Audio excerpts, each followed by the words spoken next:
बिस्मिल्लाहिर्रहमानिर्रहीम। खैर मैं हूँ अख्तर अब्बास और आप सबको मेरा सलाम पहुँचे। मैं बेटे और बेटियों और औरतों और घर वालों सब के लिए इस बात का कायल हूँ कि सबके हिस्से का रिस्क उनको मिलना चाहिए। इस रिस्क में मोहब्बत शामिल है, इस रिस्क में इज़्ज़त शामिल है, इस रिस्क में तहफ़्फ़ुज़ भी शामिल है। ये जनाब एक मेरा नाम उसमें मैं अपने शौहर की सही वाइफ को अल्लाह मेरे शौहर को बहुत नवाज़ा हूँ, बहुत कुछ दिया है, लेकिन सर 5 साल हो गए ना तो मुझे अपने साथ रखते हैं ना उनको मुझसे बच्चे चाहिए। कभी मुझे वो अपनी बहन के घर रखते हैं, कभी वो मुझे मेरी नानी अम्मी के घर भेज देते हैं, धमकी ये देते हैं कि चली जाओ वरना मैं तुम्हें छोड़ दूंगा। खुद को वो पाक साफ समझते हैं, उनका कोई कसूर नहीं है, वो एक नहायत अच्छे इंसान है। हमेशा वो मुझे कसूरवार ठहराते हैं, हमेशा वो मुझे तकलीफ देते हैं, ज़हनी टॉर्चर करते हैं। सालों वो मेरे पास नहीं आते, फ़ोन पे बात तक नहीं करते, खर्चा तक नहीं देते। सर मैं इतनी रिस्पेक्ट हूँ कि एक छोटा बच्चा भी है ना वो भी मेरी इज्जत नहीं करता। मैंने हर मुमकिन ये रिश्ता बचाने की कोशिश की है। मैं अपने शौहर से बेइंतहा मोहब्बत करती हूँ, इतनी मोहब्बत करती हूँ कि ये 5 साल समझे कि मैंने पागलपन में और उनकी मोहब्बत में गुजार दी। अच्छा, ये अपने मुंह से कह रही हैं कि 5 साल मैंने पागलपन में और उनकी शदीद मोहब्बत में गुजारे।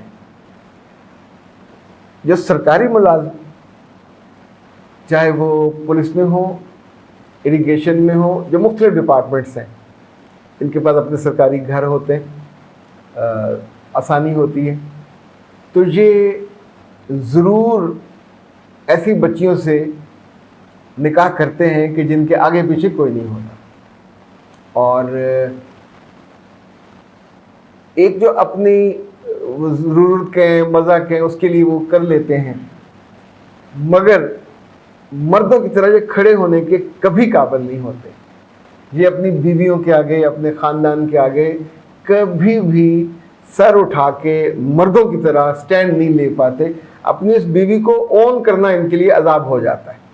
तो फिर ये हाल होता है इस बच्ची के साथ जो हो रहा है पिछले 5 साल से कॉन्सेक्टिव।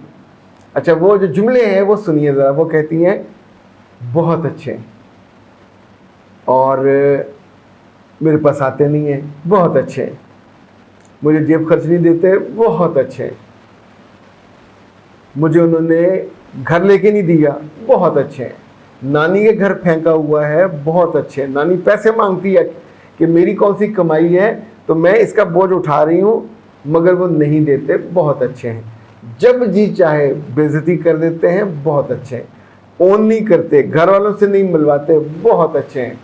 आप सोचिए कि वो चाहे 20वें ग्रेड का अफसर हो, उसकी शख्सियत का बूढ़ापन, नकारा आदमी, इससे ज़्यादा क्या होगा कि जिस लड़की के साथ जाके निकाह किया, खुद पसंद किया होगा, खुद जाके उसकी माँ से, बाप से या जो भी उनके रिश्तेदार हो उनसे रिश्ता लिया होगा, तो अब उस बच्ची के साथ आप इतनी क्या पाँव की जूती समझा हुआ है कि उतार के आपने शू रैक पे रख दी तो पड़ी रहे और उसकी कोई ज़रूरत नहीं है। ऐसी तमाम बच्चियाँ जो खुद को अच्छा बनने, अच्छा कहलवाने और अपनी मियाँ का झूठी अच्छाई को एलेबोरेट करने, हाँ बहुत अच्छे हैं, बहुत किस बात के अच्छे हैं? जो बंदा जिम्मेदारी न ले, जो बंदा मोहब्बत के तकाजे पूरे ना करे, जो बंदा अपनी बीवी को ओन ना करे, उसकी ज़रूरतें पूरी ना करे, उसका अपने में से अचार डालना है। ऐसी मोहब्बत का अचार भी मेरा ख्याल है खट्टा और जल्दी ख़राब होने वाला होगा, डेफिनेटली। सो ए प्यारी लड़कियों, अगर कभी इस तरह के रिश्ते में फंस जाओ, 1 साल, 2 साल, 3 साल, 4 साल, 5 साल, खुदा की बंदियों, क्या अल्लाह नहीं तुमसे पूछेगा कि तुमने अपने 5 साल बर्बाद किए ज़िंदगी में? रब ये कहता है कि अगर किसी जगह रिस्क ना मिले तो हिजरत कर जाओ।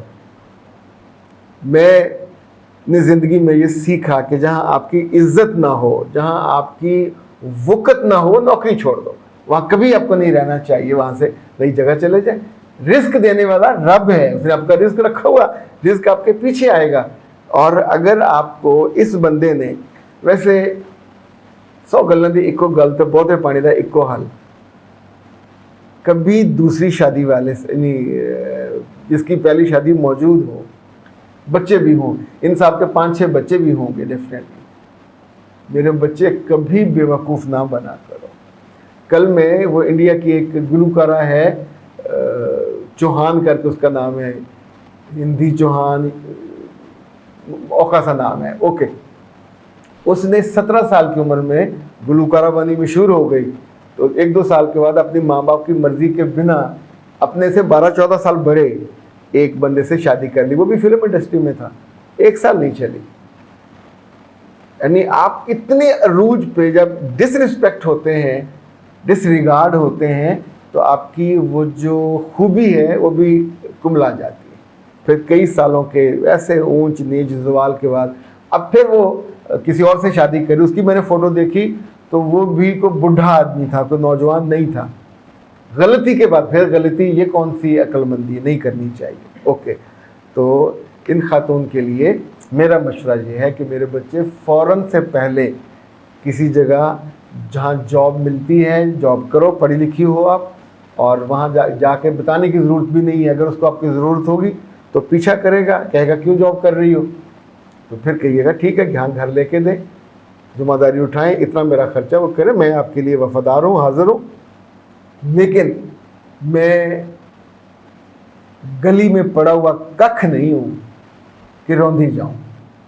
किसी के घर में हर लम्हे बेइज्जत होने के लिए एक रोटी का लुकमा भी खाना है तो 100 बातें सुननी पड़े, चाहे वो मामी हो, चाची हो, नानी हो, दादी हो, कोई भी हो।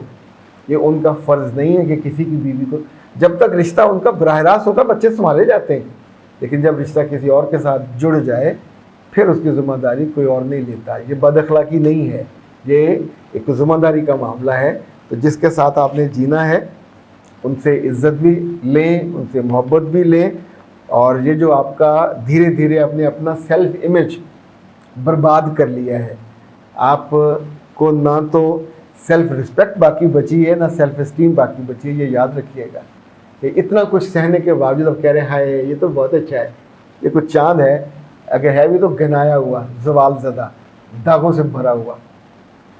अंग्रेज़ी में पता नहीं क्या कहते हैं, पंजाबी में कहते हैं दफ़ा करो, ज़िंदगी आगे चलाएं और अल्लाह से मदद मांगें कि अब जो आपकी ज़िंदगी में आए वो आपसे मोहब्बत करने वाला भी हो, कदर करने वाला भी, यूँ बेयारो मदद ना आपको छोड़े। अख्तर अब्बास को दीजिए इजाज़त। ज़िंदगी किसी सड़क की तरह है, ना तो सड़क सीधी होती है हमेशा, और ना ही उसमें से हम सज्जम सामने बाज आते हैं। मामलात हों, रिश्ते हों, ताल्लुकात हों, एक्सपेक्टेशन हो, इतनी जगहों पे इंसान के दिल को धचका लगता है और दिल दुखी हो जाता है। पर हमारे आसपास दुखों को चुनने वाला कोई नहीं होता, हमें हौसला देने वाला भी कोई नहीं होता, कोई रास्ता दिखाने वाला भी कोई नहीं होता, और ये हर बंदे के बस में नहीं होता। जब वो मेरे पास काउंसलिंग के लिए आते हैं, मेंटोरिंग के लिए आते हैं, तो हम पूरा 1 घंटा आपको सुनते हैं, ये आधा घंटा भी हो सकता है। पाकिस्तान में, पाकिस्तान से बाहर, जहाँ जहाँ सुबह 9 से रात 9 तक 1-1 घंटे के स्लॉट्स में लेता हूँ, और उसमें सिर्फ आपकी बातें सुनते नहीं है, आपको बेहतरीन हल बताते हैं। ये काउंसलिंग पेड होती है, और सबसे मज़े की बात यह है कि आप ही के मुतालबे पे, आप ही की ख्वाहिश पे और आप ही की मर्जी पे हम छुट्टियों के दिन भी काउंसलिंग के लिए ऑन रखते हैं। 0300 946 8746, 0332 746 8746। पाकिस्तान में हो या पाकिस्तान से बाहर, ज़रूर रब्ता कीजिएगा ताकि आपके दुखों को हम मोहब्बत की चिमटी से ऐसे करके उठा सकें और आपको रास्ता बता सकें, ताकि आपकी ज़िंदगी का सफ़र आसान, सहल, खुशगवार और बहुत अच्छा हो।